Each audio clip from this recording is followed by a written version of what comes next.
School బ్రేక్లో రాజు, మీనా ఇద్దరూ ఆటలు ఆడకుండా ఓ వెదురు చెట్ల తోటను చూస్తూ కలలలో మునిగిపోయారు. కథల పుస్తకంలోని పేజీ గాలిలో ఎగిరి వెదురు చెట్ల తోట వైపు వెళ్ళింది. ఆ కథల పేజీని వెనక్కి తీసుకురావాలని వారు పరుగులు తీశారు. ఒక వెదురు చెట్ల తోటలోని పందిరి మెరుస్తూ కనిపించింది. దానిని చేతితో తాకగానే అది తలుపులాగా తెరుచుకుంది.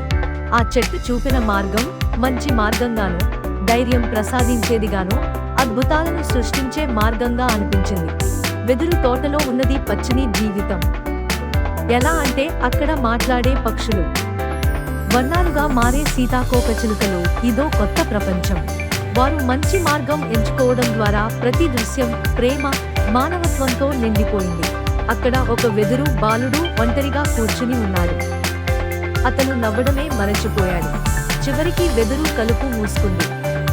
కానీ వారి మనసుల్లో మాయాజాలం మిగిలిపోయింది. అప్పుడు మొదలయ్యింది వారిలో అసలైన ప్రయాణం ద్వారా స్నేహం, ప్రేమ మరియు ఉదారతను కలిగి ఉన్నారు.